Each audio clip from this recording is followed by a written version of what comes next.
Le prophète alayhi salatu wassalam, il disait à Abu Bakr et à Omar, si vous voyez Ouais, une personne qu'il s'appelle Ouais, allez le voir et demandez-lui de demander pardon à Allah pour vous. Regardez, subhanallah. Si vous voyez Ouais, allez le voir et demandez, dites-lui que le prophète alayhi salatu wassalam lui passe le salam. Dites-lui que le prophète lui passe le salam. Et demandez-lui d'invoquer Allah pour vous. Qu'il demande à Allah de vous pardonner. Omar, toute sa vie, il l'a cherché. Wallahi, toute sa vie, Omar ibn Khattab, il a cherché Ouais al-Qarani. Il l'a vu à la fin de son califat. Quelques années avant de mourir. Quand il l'a vu, il l'a trouvé. L'histoire, elle est longue. Il lui dit, est-ce que c'est toi, Ouais? Ouais lui dit, non, qu'est-ce que tu me veux? T'es qui? Il dit, moi, je suis Omar ibn Khattab. Il dit, qu'est-ce qu'il y a? Et il lui dit, le prophète, il m'a dit tout cela, tout cela. Ouais, il commence à pleurer. Il lui dit, pourquoi il a dit ça? Qu'est-ce que j'ai fait? Et il lui dit, le prophète, il nous a dit, si on te voit que tu demandes pardon à Allah, et que tu avais la peste et que tu as été guéri, excepté la taille d'une pièce dans ton dos, parce que tu avais une mère, et que tu as été bon envers elle. Ouais al-Qarani, à l'époque du prophète, alayhi salatu wassalam, il était croyant. Il n'est pas parti voir le prophète, il ne s'est pas déplacé. Pourquoi? Parce qu'il avait une mère, il ne voulait pas l'abandonner. Il voulait rester avec sa mère, subhanallah. Regardez, il voulait rester avec sa mère, il ne voulait pas la laisser toute seule. Pour ça, le prophète, alayhi salatu wassalam, a été informé par Allah Azza wa Jal que cet homme-là était un homme pieux. Et Omar, il est parti le voir et il lui a dit, et Ouais, il lui a dit, moi, je vais demander pardon pour toi. Toi, tu es Omar ibn Khattab, je vais demander pardon à Allah pour toi. Il lui dit, oui, tu demanderas pardon à Allah pour moi. Pour vous montrer la valeur des parents.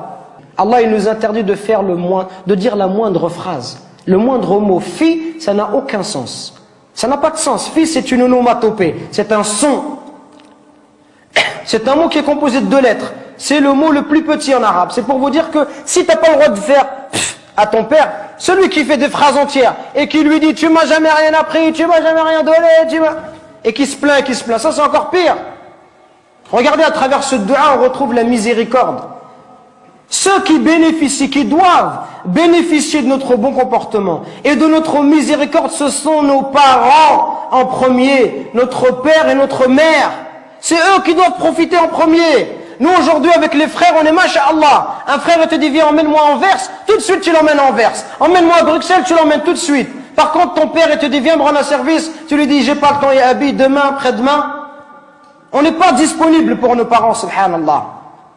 Regardez ce dua. Oh Allah, fais leur miséricorde comme ils m'ont élevé tout petit, subhanallah. Quand tu auras des enfants, tu vas comprendre, subhanallah.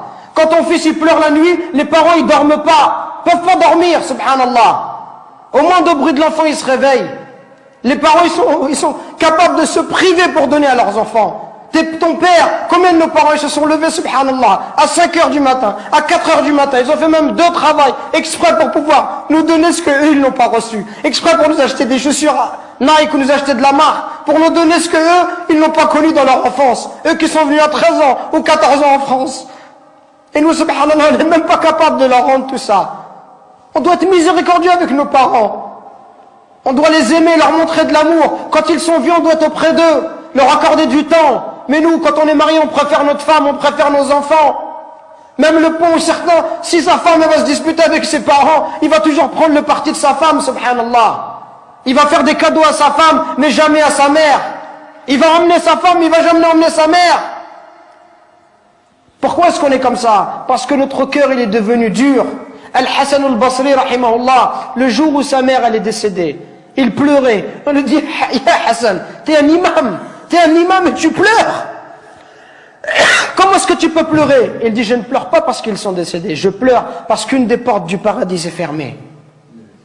Et c'est la même chose qu'on doit se dire. Et Wallah, c'est ce que je suis en train de me dire moi-même.